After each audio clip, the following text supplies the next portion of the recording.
Someday everybody will get everything. Okay, so here we are at key 8 strength. This shows the result of your ability to understand the use of the subconscious mind. So let's start here. So with key 8, we begin the second row of the tarot tableau. So let's look at the tableau. So I can drag this over here. So we have covered all of these keys, the archetypes, and now we're over here in the next row and how using the keys in that row brings the results of the third row.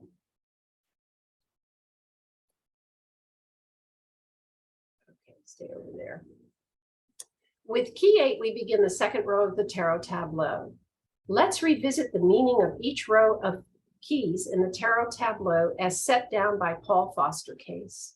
In the first row, each key conveys a principle, which is defined in the dictionary as a proposition that serves as the foundation for a system of belief or behavior, or for a chain of reasoning. Case, Paul Foster Case, called the second row of keys agencies for the first row. Agencies are defined in the dictionary as the action or intervention necessary to produce a particular effect. In this case, those effects are the keys of the third row, which Case called the results. So the principles and functions of the magician are expressed through the agency of the functions of the strength key, resulting in the effect expressed by the adversary key in the third row, which some people call the devil. And there is that. So we're looking at these three. So now we're the magician operating, you could say. The magician is the doer. His magic happens by his just wanting it to happen. He is your aware, self-conscious mind. The agency he uses to create everything in his life is strength. Strength represents the subconscious mind and is a continuation of the functions of the Empress and the High Priestess, which we talked about at length as the feminine subconscious mind. Remember, there are only 3 characters in this story. How do 2 of these characters, the magician and strength, interact to move your story along? So let me pull her out over here and we can look at her.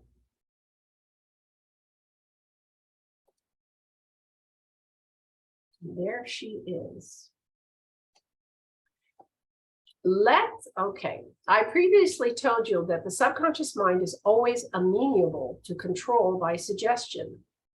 Forget shouting, manipulation, and repeated queries. Think of strength as your lover. Have a quiet discussion, a conversation with her. Ask her politely, quietly for those things you wish to create. Then let her go about her business.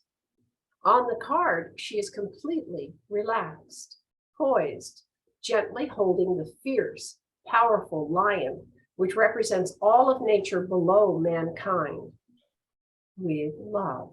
She is holding them with love. Now, I know Paul Case's figure, the female, she was leaning over and holding him. Here, it's expressed as a completely relaxed being. She's poised and balanced. Strength is all the forces of Mother Nature at your disposal. Yes. She's the ultimate power. She is your strength. So what she represents is how you make it work. And she's totally here for you, here to make your life any way you want it. How great is that? You just have to be careful that you don't want something that'll shoot you in the foot. You have to work on that part.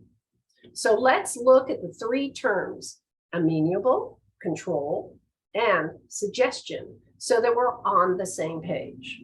The dictionary defines amenable as one, answerable, subject to taking responsibility. Compliant, a disposition to yield, submissive. So, according to this definition, the subconscious mind is responsible and it's subject to your authority willingly and is easily led. Come with me, come over here. There you go. Yeah, get the idea. And yes, if you learn to place your mind, like with the orange exercise, you learn that you can place your mind someplace, or looking at a flower, or looking at grass growing quietly, you'll get an incredible feedback from that. It's not a tricky business. Once you know how to do it, whatever you can think up, strength immediately creates for you with love. And you can move power, force, and energy through your hands, through your mind.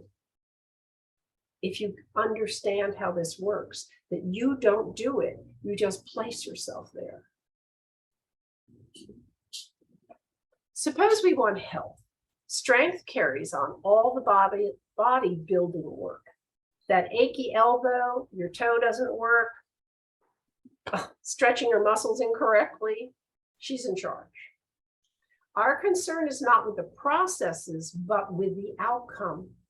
Therefore, your conscious work ends when you have formulated a clear, distinct image of the result that you desire and have turned it over to the subconscious mind in such a way that it will be acted upon. You have to be careful not to have any doubt or anxious thoughts or feelings about the results, because the subconscious will immediately begin to create the fear pattern it has now received. She's quick on the uptake. And emotion is as vital as the image you initially create. Yeah, emotion is good for this. But this is something that's very useful in healing. If you get used to the energy coming out of your hands, you can rub your hands together, but many of you probably already, if you just hold your hands over something, you start to feel energy coming out of your fingers. And if you think about it, and then you move your mind to the center of your being, your heart center, and concentrate there, this will go into overdrive. This energy really picks up. Because the subconscious mind knows that you're directing it from your inner self, from that star within you, the God being within you. And so this is where energy can flow out, and then you can direct it across a person's body. And it works really nicely. But you don't think about it. You don't think you're healing them, because if you go into the consciousness that you're healing, that means there's something wrong. It's very tricky dicky. You have to get a handle on what you're creating. What you want to do is just see a balanced person, perfect, their flesh or their bone, perfect, in perfect condition. I see everything perfect. You have to have formulated a distinct image of the result that you desire. So our concern is not with the process, I'm going up in the paragraph, but with the outcome. You have to visualize perfection. And in our world, we constantly run out little stories about how imperfect we are. So there's a whole lot, that's why staring at the cards is helpful, because they start helping you get back into the groove of realizing that you're perfect. And then your body, the strength of you, will then create you perfectly. There's only 3 characters in the story: the subconscious mind, the conscious mind, and the superconscious mind. So when you draw from your energy of the superconscious mind, which is located in your solar, and then you just, this gets fired up, your hands get fired up. So moving on, so this is really cool. And emotion is good in the sense that you focus so much and you care to focus so much, but on the center of your being, things happen, things change in people. Okay, the dictionary defines, I just went through this to suggest. The dictionary defines suggestion as an act of suggesting. So I went further to the word suggest. It is defined as one, to put as a thought, plan, or desire into a person's mind.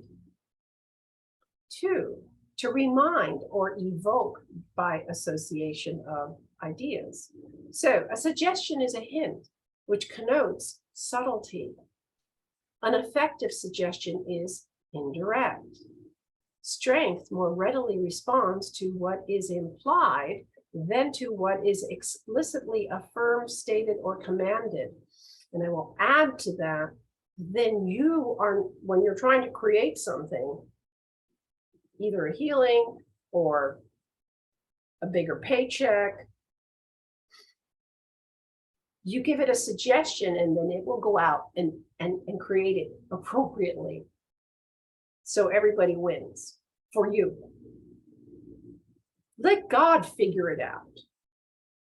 If you over figure it out, you're limiting God's ability to deliver the whole universe to you.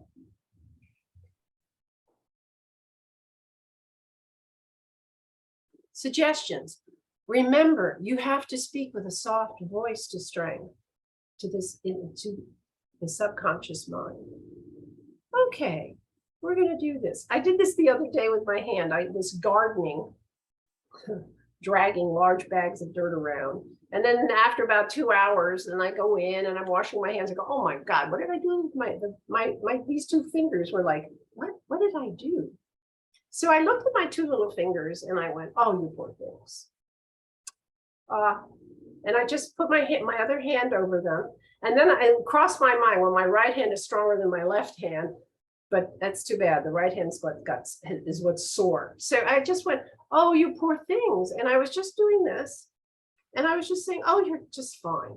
Everything's just perfect. You're so good. I mean, we're serious. I couldn't bend my fingers. Oh, everything's good. Okay. And it only takes a few seconds. We're not working this to death. Oh, yeah. And then I went like this and everything was fine. So, suggest. If you want your wife to do something, you don't you don't nail her and scream and yell and all the rest. You bring her roses, you're kind. Suggestions.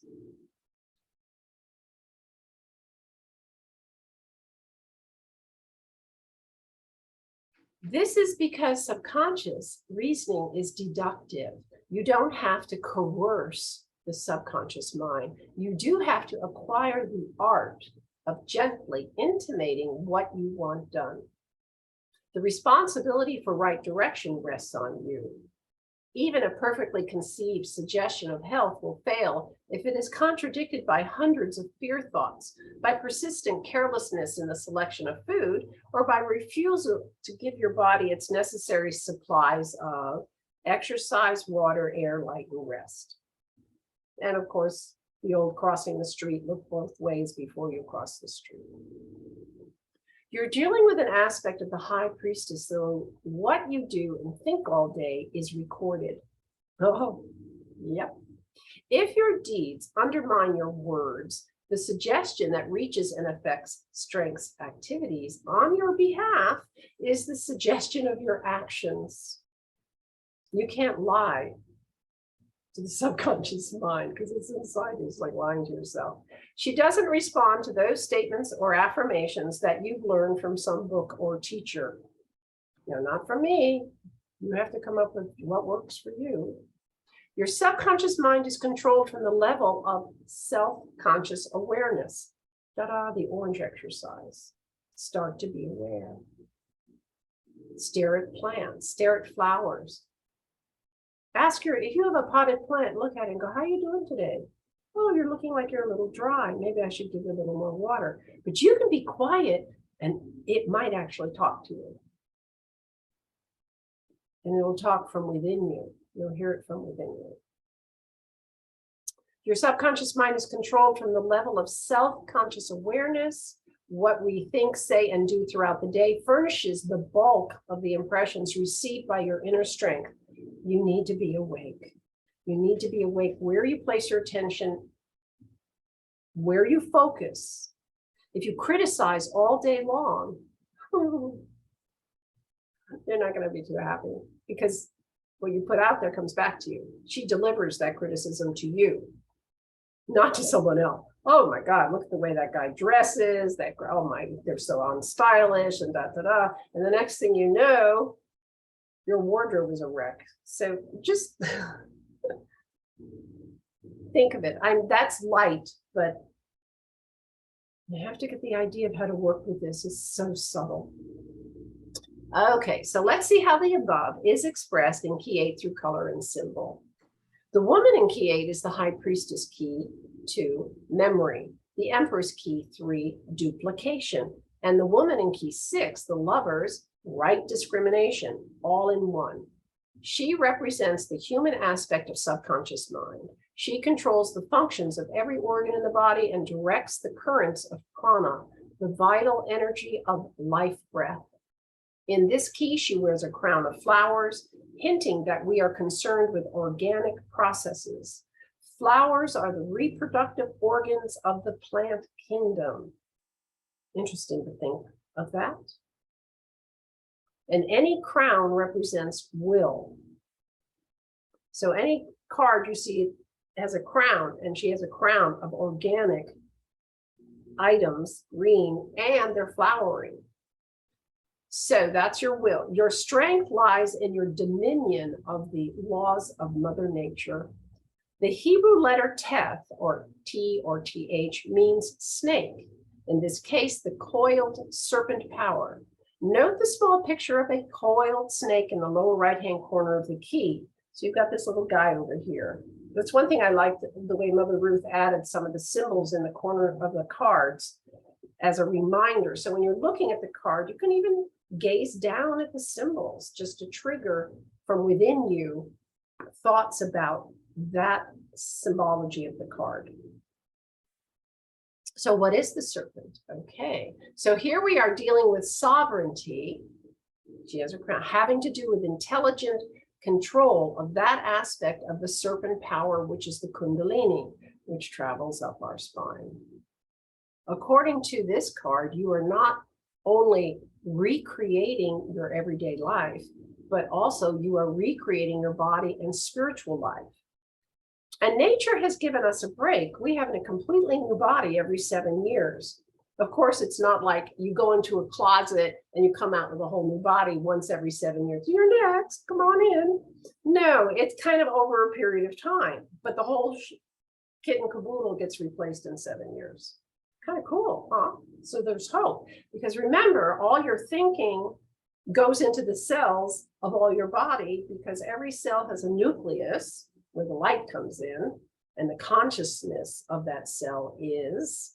And when you send if you have a lot of negative energy, it sits in your body and you drag it around for 7 years. Now, if you start recreating where you place your attention, then the cells, as the cells die off, the new cells are going, oh, I live forever.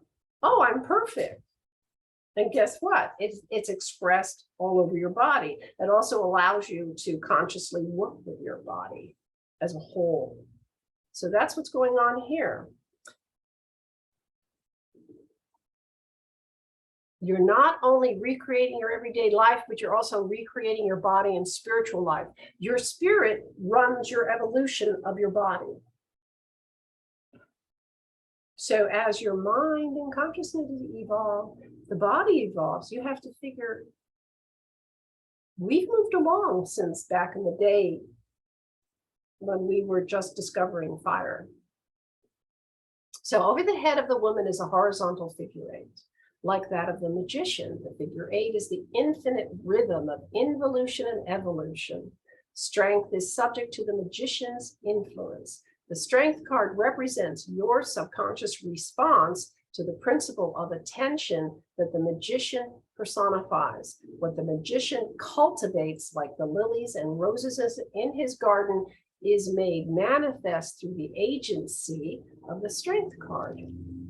The yellow color of the background indicates mental equilibrium and intellect. The woman and the lion are standing on green grass. We all know that green has to do with love and Venus. It's going to drill into you after a while. So, and growth. So the underlying foundation of this key is love. And love is so subtle. We see the two purple mountains behind, representing wisdom and understanding. Violet is the color of spiritual power and truth. Their presence on the key intimates some attainment has been achieved. Yahoo! And we're only on the 8th key. The woman stands relaxed and is shown controlling all the forces of nature. She's in charge, but you've placed her there based on where you place your attention. Your pure white, her pure white garment represents the level of purity necessary for the intelligent application of the law. White always means divine unity on the cards. The chain of red roses is another form of the figure 8 on this key. Here again is represented the rhythm of evolution. The red of the roses signifies activity. The green leaves refer to Venus and love. Red is also the color of desire. Remember the magician. If he doesn't put that red cloak on, he's not going anywhere or creating anything. So you have to have that. So how is she able to control the red beast of desire? All those likes and dislikes. Remember the chariot card? Likes, dislikes, and they're just hanging out there in the front of the chariot. Oh, they're just so happy and calm. Yet she's completely relaxed. That's because she's following the laws of nature. You ever see two flowers grow up and then they argue? It ain't happening, you know. They're just following the sun. Completely relaxed. So the lion is fully under the control of strength through her correct application of the will, that's her crown, of the magician. This means that the magician has used his tools over time to correctly perceive who he is. Underlying premises. We're back to underlying premises. So now he directs strength in accordance with the voice within. In healing, you go back inside yourself to direct energy out. You don't think, oh, I'm putting it there, I'm going to press really hard. Wrong. You just put it there, hang it around, go inside, and it comes out. And you just practice it. And it just starts to get better and better. And then it's kind of it's like, wow, that's cool. You can even say, wow, that's cool, while it's healing someone. Okay, so this is where you're going with this stuff. Hang in there. At some point, you will realize that the great work is not accomplished by you. Oops. Please note how calm strength is. You, the magician, just need to learn how to get strength in motion. Most people don't know how to do this, so they reap the benefits of their misinformation, and that brings trouble into their lives. It's time for you to begin to look through appearances. Where is your attention focused? Does what you're looking at serve you on your journey? This journey is not emotional or sentimental. You are the doer. You're in charge. Use the tools given you and create your life the way you want it. Be strong. Flex your muscles. And that is learning how to do it using a strength card. So let's move on and see where that takes us when we look at the Hermit. Okay, let's take her off. Anybody have some questions about this?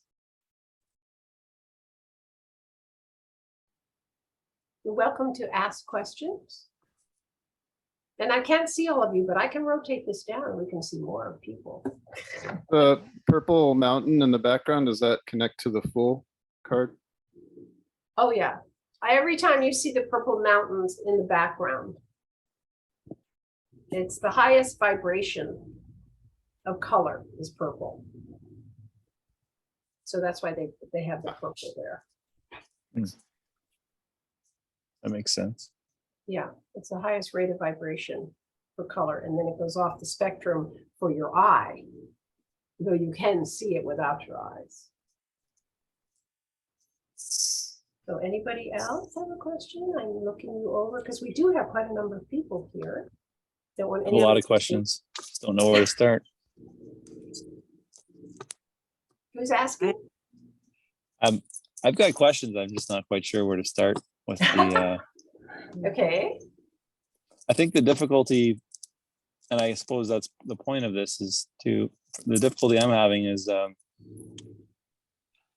you're talking about not consciously trying to do something, just making that suggestion, and that's the art that I haven't quite wrapped my mind around yet. Yeah, and what happens is if you can do exercises that develop that, so you have it's like a small child gaining self-confidence. It's all practice. It's not something that just happens. It's like putting yourself in a position where you have an expectation of something and then going, I'm not going to think about it anymore, and walk away.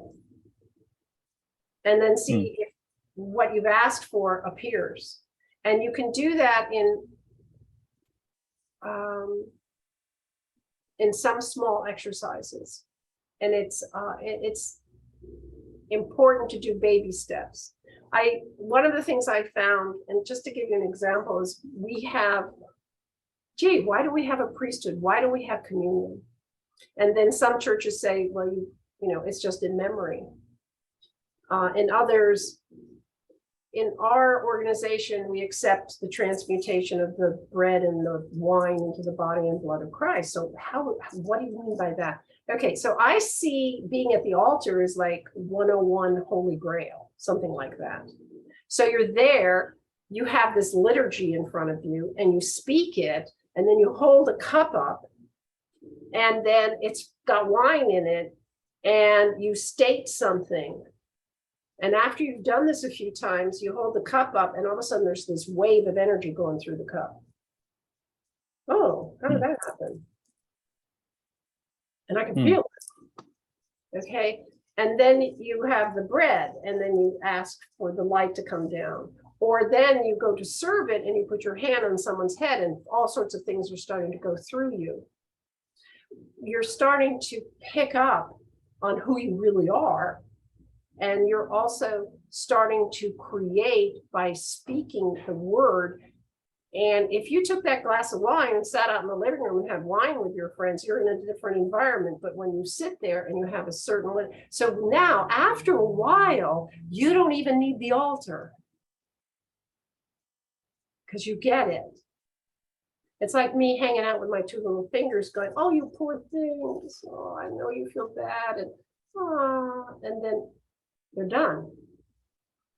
But I've been practicing at an altar, doing this for many years, and I'm just like an automatic pilot. When you go to drive your van, your car, do you sit and start from the beginning each time? Oh my God, where do I put the key? Where's the brake? Sometimes. Okay, I don't want to, I'm not going to ask you what condition that's under. So where's the key go? Where's the brake?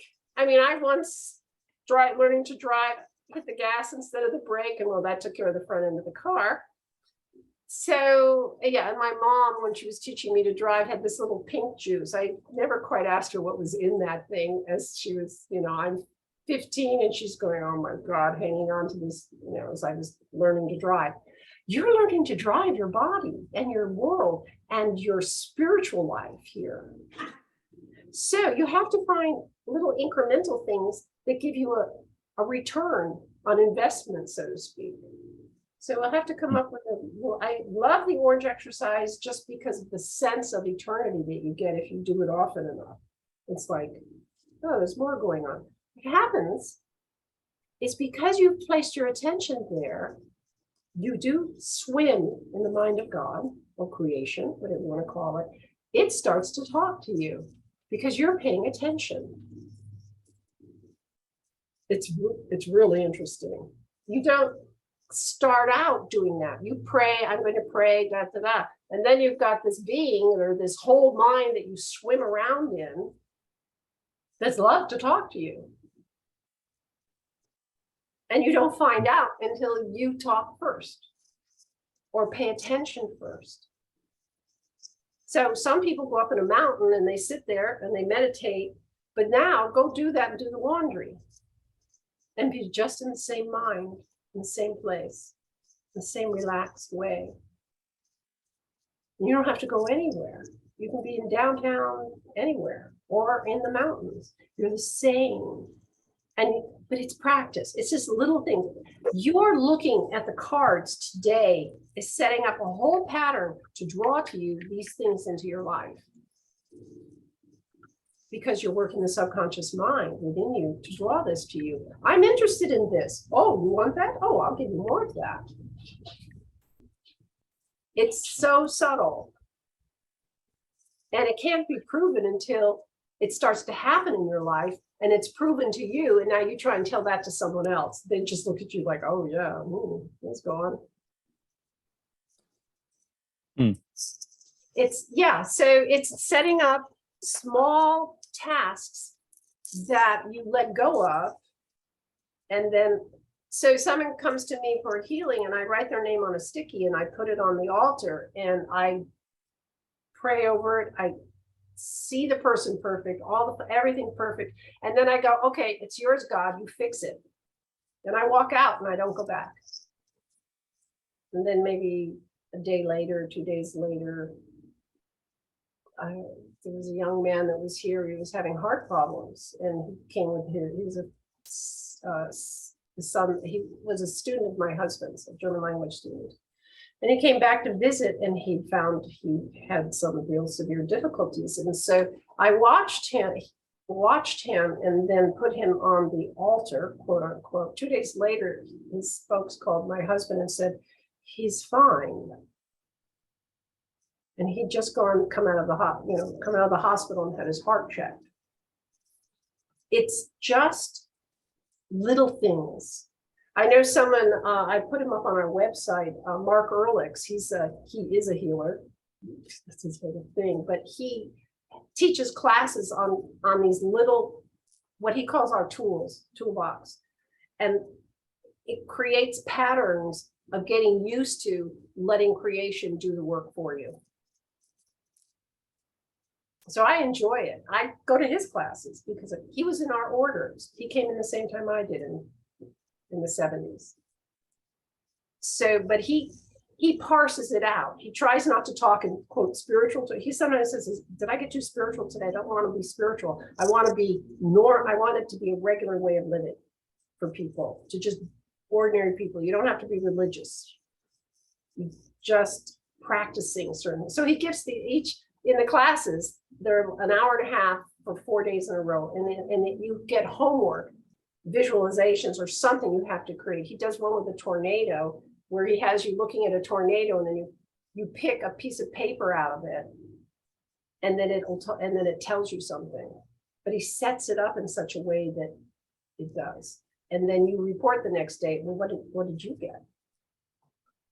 It starts to switch you over to relying on creation. It's hard because we're brought from birth to create. So anyway, I'll let that be. Let's go on to the Hermit. Okay, let me go here. Does that help you, Jesse?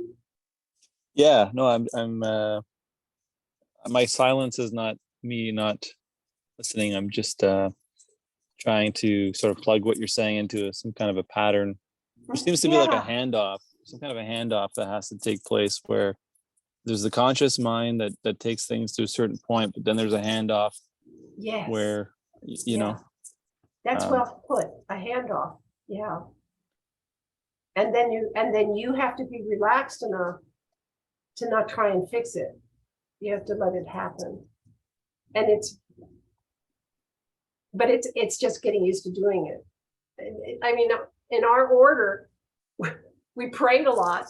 We did this communion thing, and everybody was like shining lights. And then when they go out on these walks with people, all sorts of crazy things would happen that you would think were crazy, but they're just beautiful, loving, wonderful, wonderful things happening. Or like I asked for something and somebody else over there showed up with it and said, oh, by the way, I have extra of this. Did you want one? And you're like, oh my God, how would they know? I'm giving a very vague instance, but it becomes a way of life. And then you laugh a lot because it's so amazing. So there we are. Let's try the Hermit. Okay, so the Hermit is the next card over, and on the tree, on the tarot tableau, here he is. So second column, directly under the High Priestess, and over the card, which gives you a real, stroke of lightning strike that changes your whole life. So let's see what goes on here. Each tarot card is a preparation for the next key in the series. The key 8, Strength. You learn how to control your life through active use of the law of suggestion. This has enabled you to climb the summit upon which the Hermit stands. Let's find out what he has to offer that will assist you to continue along your hero's journey. Here we are at the 9th key, called the Hermit. We find the Hermit alone at the top of a very high mountain. He carries his staff in his left hand. We originally saw this staff, a symbol of willpower, on the shoulder of the Fool. We again saw it on the table of the Magician, representing the element fire and fiery energy. This staff, his willpower, is his scepter and his authority. And you know what the willpower also means? Your choices. You choose this each moment or this each moment. And it's you use your will to do it. So in the Book of Formation, the founding book of the Kabbalah, will sits at the center and tips left and right. And you're always coming back to the center for balance. And it's your choice where you are. And don't let anybody take that choice away from you. It was their fault. Wrong. you allowed it to happen. You did, whatever. But again, chaos is created, and then you learn something. You learn how to use your will. Behind this adept is the Ansap-or. So what is that? The limitless light, which is so completely incomprehensible to our mind that it appears as darkness or nothing. We find it as the underlying background of the 32 paths of the Tree of Life. So I'll show you a Tree of Life. Let's see if I can drag this little guy over. And there we have it. So the Ansap-or is actually black, but then it'd be hard to see all the colors, but it's behind this. Builders of the Addendum have a spectacular looking Tree of Life. It's all dark and then radiant, but that's the Ansap-or, is what's behind it, the Tree of Life.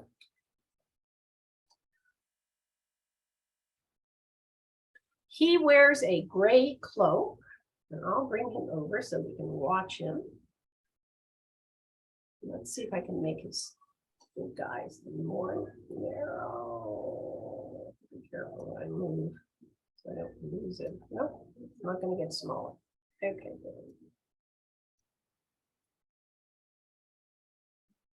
good. Okay, that will just do because there's nothing back here anyway. Okay. He wears a gray cloak, revealing the wisdom and understanding that he's accumulated along his journey. Gray is the balanced combination of darkness and light. The Hermit's white undergarment and long white beard signify pure spirit and identifies him as an ancient adept. He has much to share with us. He's looking down at the path he's traveled, lighting the way for those of us that will follow him. In his right hand, which is the hand of power, he holds a lantern, which radiates a shining six-pointed star. The six-pointed star in his lantern is a pair of interlaced triangles expressing the Hermetic phrase, as above, so below. This phrase expresses the idea of our unity with all creation. So what is, again, the material, spiritual, rates of vibration, whichever way you want to look at it, they're reflections, as above, so below. If it's happening from within, it's happening without. But it starts at the source is within, and above in esoterica, mysticism, whatever you want to call it, always means within, the center of your being, the point of the star within you, the light that radiates the center of your being, just as the sun does in the sky. And it has a solar system of planets. Again, I've mentioned this, that you are a star, and your solar system is your body.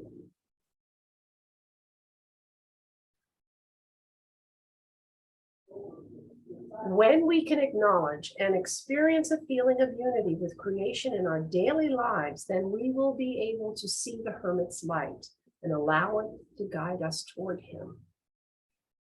His blue hood is his simple crown, signifying authority that forms the letter Yod. Blue represents water, memory, receptivity, and intellect, reminding us of the high priestess and the subconscious plane of mental activity. That plane of activity is being exalted here. So it's like a crown, exaltation.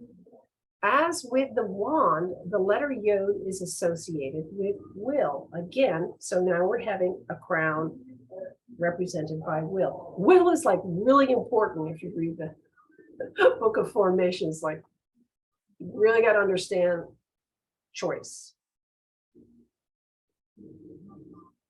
Yod is a Hebrew noun meaning the hand of man. The sense of touch is assigned to this letter. Masters and adepts may be considered the hands of God. These are your hands of God.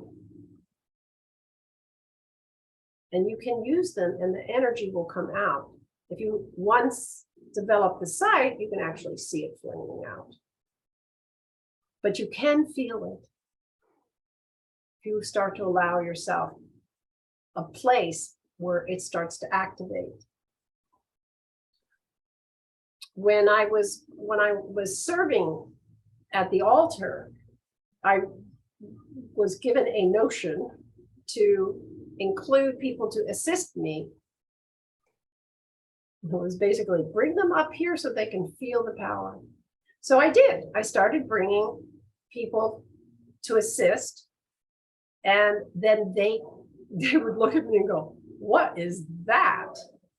And in assisting, they would then serve, and then they'd start to have it coming through. Because once again, you're putting your attention on something.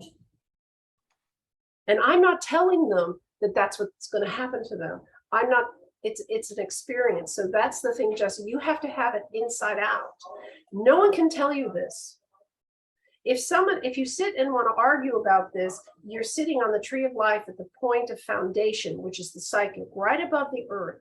You have to bring it all the way into the earth, all the way into the physical. This is proof in the pudding. This is the proof in the pudding. So I hate to say it, I'm getting lines on my face, so I'm just not perfect yet. You know, it's a long trip, and we do it together. The transmission of power is through the laying on of hands on the crown of the recipient. The upper point of the Yod represents the primal will. Wisdom is the supporting remainder of the letter. So here we have the Yod as a combination of the primal will and the subconscious mind operating through the use of the law, resulting in a perfect conscious union with the Creator. The Yod looks like a flame, and because it is found in all the Hebrew letters, the Hebrew alphabet is called the flame alphabet. With all of these indicators of will on the card, we see this ancient adept for who he is, none other than the cosmic will. He is the self-conscious mind, the doer, like the magician. But he is also crowned by a blue yod. So what more has he to tell us? What do we need to do to have this experience of unity with creation as a part of our daily lives? And this is what the cards do. They start to get you focused so this becomes your everyday experience. Let's look at how Virgo and Mercury interact on this card and what parts of the human body they each rule. The sign Virgo is attributed to the letter Yod, plus Virgo is ruled by the planet Mercury. You may also wish to look at Paul Foster Case's detailed discussion of this card concerning Mercury and Virgo in his book, The Tarot, A Key to the Wisdom of the Ages, published in 1947. Mercury represents the magician, your self-conscious mind, the doer, the directing mind. The physical location in the brain where self-conscious directing takes place is in the frontal lobe region, red on this little picture. It is the part of the brain that controls important cognitive skills in humans, such as emotional expression, problem solving, memory, language, judgment, and sexual behaviors. It is, in essence, the control panel of our personality and our ability to communicate. And it is through our brain that the superconscious mind works, like a transmitting station. The symbol for the planet Mercury also represents the superconscious mind, the third character in this tarot story. So how does this area relate to Virgo? And if you remember, we talked about the symbols of the planets, that Mercury is the only symbol that includes all three of these symbols. All the other planets are some combination of two of these. So this is the moon crescent, the sun, and the fire, air, earth, and water cross. Pick up your cross and follow me. Pick up the earth and follow me. Transform the earth. This is what Jesus is talking about. That's the cross. Fire, air, earth, and water. But they're all on Mercury. All the other planets are just some combination of the two of them arranged differently. And that's back on the symbol page, which we covered a few lessons ago. So how does this area relate to Virgo? Virgo rules the upper part of the small intestine. The small intestine, or small bowel, is an organ in the gastrointestinal tract where most of the end absorption of nutrients and minerals from food takes place.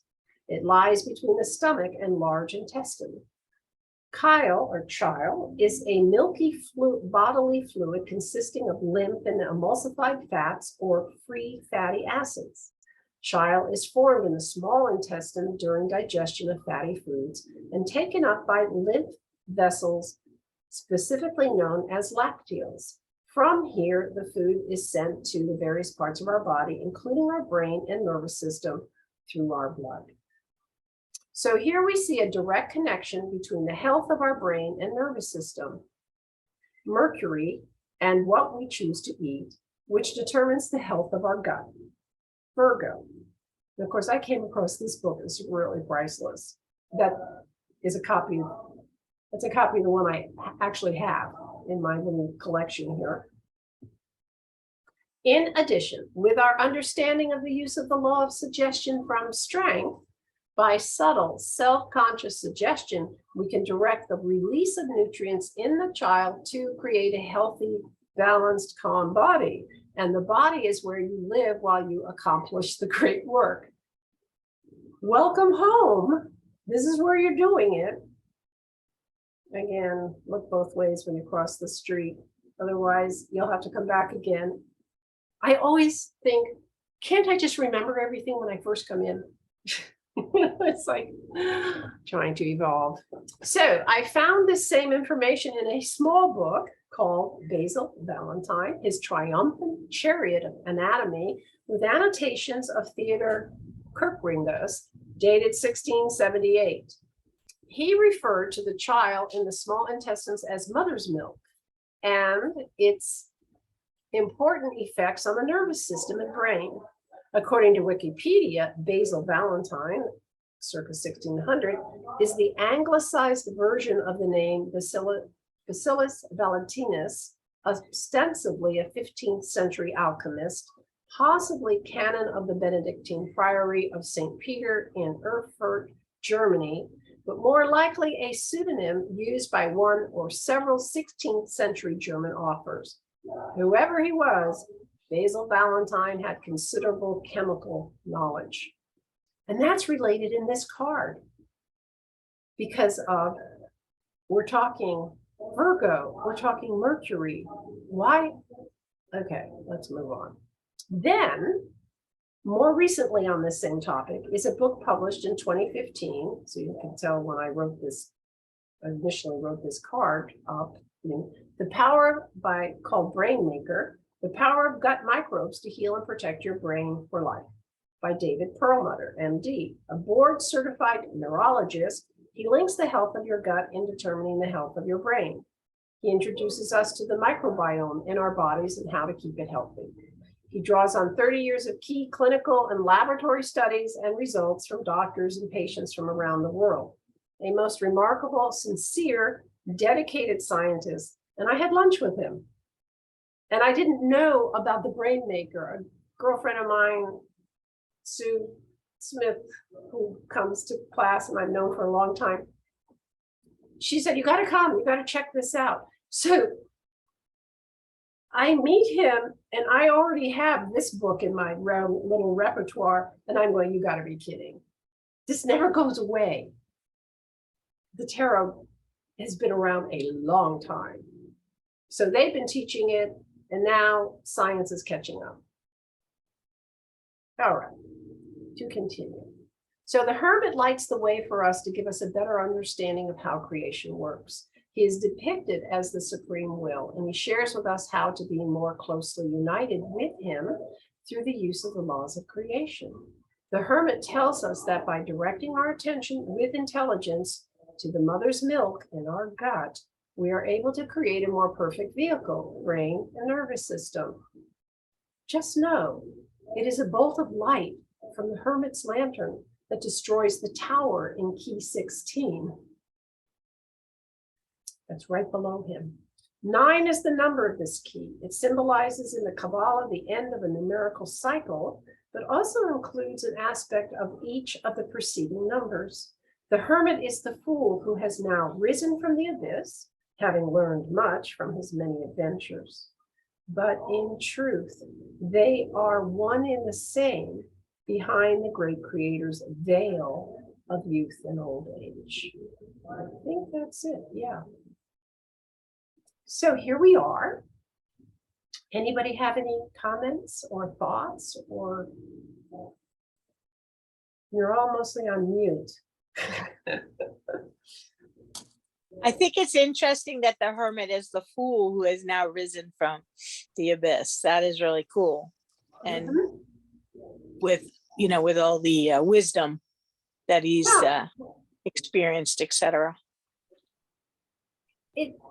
The thing is, you can get so far with book learning, and until you actually experience this stuff through small exercises, or like we were in a holy order, we were sort of forced to experience it day and night for 5 years. And it really changes a person. You just get used to relying on God. But most of us are not in that situation. We wander around in a world that says we have to do everything and fix everything. You can't just point your finger at something and there it is. Well, you can, but it takes a while to get to that point of letting go. It's just a real letting go. And it takes practice. It takes getting used to doing that in small increments. And so the tarot introduces you to a different way of looking at the world and yourself. I mean, we look at Jesus Christ, who took on the Christ, which is the consciousness of the Son, and then did it in a human body and said, you guys can do this and you can even do better than I did. And it's like, well, how do we get from A to B? Through experience. You have to set yourself up for experiences to have that allow this to be revealed to you from within you. And that's not the norm in this world. So that's why there are holy orders from time to time that show up and say, go try this, do that. Go walk down the street. Just radiate light to people. Be smiling to people all the time. And things change. Walk around the building in a certain direction and things in that building will change. That happens. Bring it down, bring it up, raise it up, pull light into something. But we were talking this weekend about a friend of ours who works at Oracle, and she went out and got on her bicycle and rode all around the campus several times. And then one of the people in there that was driving everybody nuts for 20 years quit the next day. Now, don't ask me. Everybody was so happy and they had no idea. And she told me, I was told to go ride my bicycle clockwise, then counterclockwise. And she said, he blew a snit and walked out the door the next day. One of the founders, anyway. But she consciously didn't know that was what was going to happen, but she consciously followed what she got told inside her to go ride her bicycle in a certain way. And I had done that on streets. I had all sorts of things happen, but it just takes knowing, recognizing, recognizing that you're a star. And the only way you can get that is you can't feed babies steak. You have to start them with soft food, but you eventually are in charge. So the tarot is getting you there. There you have it. And I will, let's see. I'm trying to pause share. Okay. I'm trying to stop the share because I want to see everybody. And I have forgotten how to do that. You gotta hand it over to your subconscious mind. Yeah, figure it out. Let's say. Let's pause share.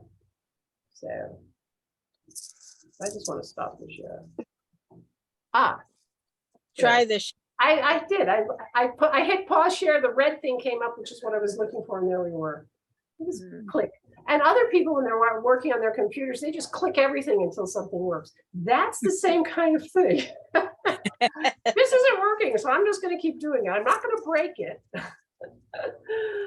And I think the mind of people is changing too, very quickly, to sort of, well, let's throw stuff against the wall and see what sticks. And it's great.